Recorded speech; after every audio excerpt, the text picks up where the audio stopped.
Nooy isa sa kinatatakutan din dito sa lightweight, welterweight at light middleweight division sa kanyang prime sa kasagsagan ng 2007 hanggang 2015. Isa lang naman itong si Sugar Shane Mosley na nagbigay ng 2 beses na talo sa kinatatakutan din noon na si Oscar Golden Boy De La Hoya sa lakas ng kanyang kamao. Marami din ang pinataoba na kampiyon itong si Sugar Shane Mosley. Kilalang kilala na heavy-handed at nagpapatulog din ng kanyang mga nakakatunggali dito sa ibabaw ng ring. Sa malabrolo fighter na boxing style nito, pag natamaan din isa, talagang may paglalagyan. Ganun po ka-interesting fighter itong si Sugar Shane Mosley. Maraming beses na niya itong nagawa sa kanyang mga nakakatunggali. Proven and tested na talagang malakas ang kamao nitong Amerikanong kampiyon na si Shane Mosley, at nasama pa sa kanyang boxing resume ang nooy nakasagupa din ni Manny Pacquiao na si Antonio Margarito. Andon man kay Margarito pa din yung height at reach advantage, pero sadyang nagawa ito ni Shane Mosley na i-knock out. Kaya ganun na lang yung kumpiyansa ng kampo ni Shane Mosley na talagang mapabaklas nila ang isang Manny Pacquiao na kung saan hindi nagawang pasukuin itong si Antonio Margarito. Basag na basag man yung mukha ni Margarito kay Pacquiao, pero mas malakas daw itong si Sugar Shane Mosley. Pero ang resulta ng kanilang laban, paano nga ba siya dinumina at pinabagsak at kinawawa lang ng isang Manny Pacquiao?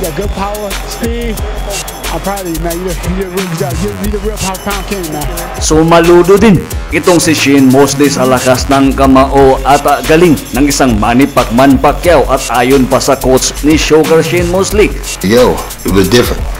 He said, man, I've been hit by some big dudes. Shane been hit by Shaquille O'Neal. Parang natamaan si Shane Mosley ng isa nga malaking mama na tulad ni Shaquille O'Neal. Galon daw kalakas ang suntok ng isang Manny Pacquiao. Ngunit bago tayo magpatuloy, kung ngayon ka lang napadpad dito sa ating channel, please palike at subscribe at pasuporta naman dito sa ating channel. May 7 na 2011, Manny Pacquiao versus Shane Mosley. Mas bata po itong si Pacquiao ng 7 taon, pero mas matangkad itong si Mosley ng 3 inches. Pinaglalabanan po nila ang WBO welterweight title na hawak noon ni Manny Pacquiao. Balikan natin ang kanilang naging laban. Round 1 ng kanilang sagupaan. Dito sa round 1 na mapapansin natin na nagsimula ng umatake itong si Manny Pacquiao, pero maganda po yung mga response ni Shane Mosley. Dito sa round 2, nagsimula na pong magpaula ng suntok itong si Manny. Magandang kombinasyon po yung mga binibitawan ni Manny Pacquiao, at talagang naaabot nito itong challenger na Amerikanong si Shane Mosley. Napakagandang kombinasyon ni Manny. Napaatras po si Shane Mosley. Dito sa round 3, magandang atake na naman ni Manny Pacquiao. At dito matitikman ni Shane Mosley ang lakas ng isang Pacman.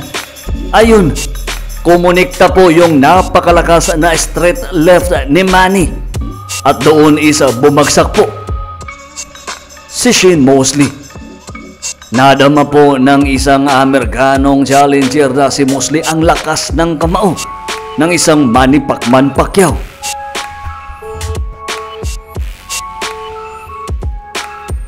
Dito is pagkatapos ng nasabing knockdown, mapapansin natin na nandun na lang sa survival mode o sa defensive mode itong si Shane Mosley.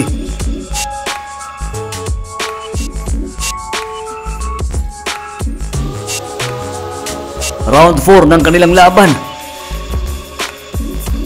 Manny Pacquiao nasa attack mode na po. Pinipilit po ni Shane Mosley na mag-counter sa bawat atake ni Manny Pacquiao, pero sadyang mabilis po yung mga galawan at mga combo na binibitawan ni pambansang kamaong Manny Pacquiao.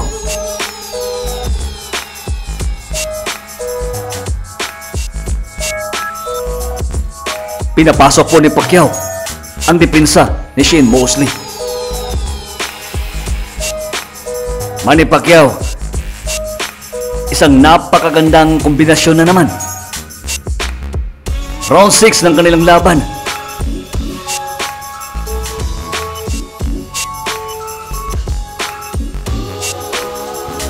Mapapansin natin na kayang-kaya ni Pacquiao tanggapin yung mga suntok ng isang Shane Mosley, kaya nagawa nitong basagin ang depensa ng Amerikano. Dito sa round 7, kung mapapansin din natin is talagang paatras na po itong si Shane Mosley sa mga atake ni Manny Pacquiao. Manny Pacquiao, maganda yung jabs ni Pacquiao, kombinasyon na naman.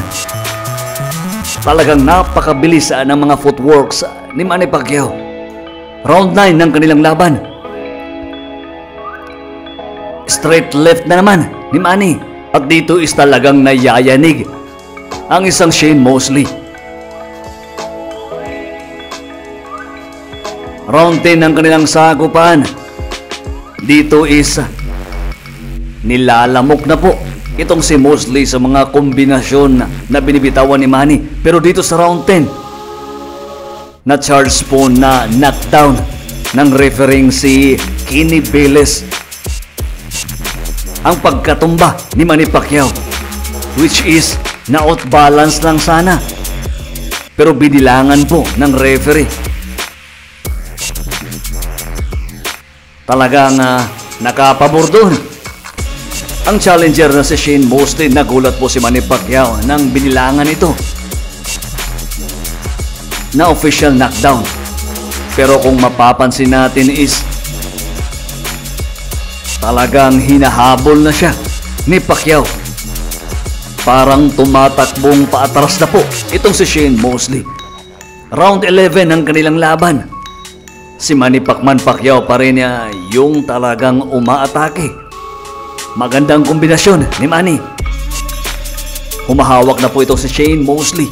Manny Pacquiao, umaatake na naman.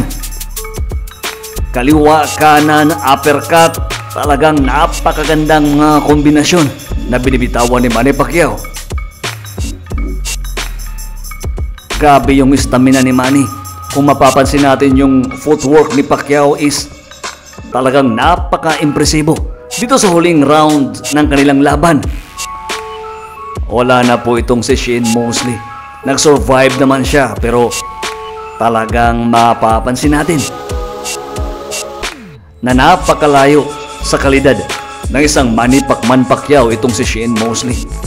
Bawat rounds po ay talagang pinapanalo ni Manny.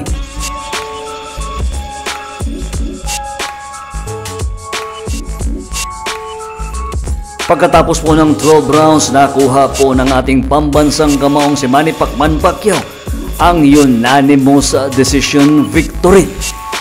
Matagumpay po na naidipinsa ni Pacquiao ang kanyang WBO welterweight title. Hanggang dito lang muna ang hatid ng Sports Feast PH. Sa di pa nakapag-like at subscribe sa ating channel, please pasuporta naman. Hanggang sa muli, maraming salamat po.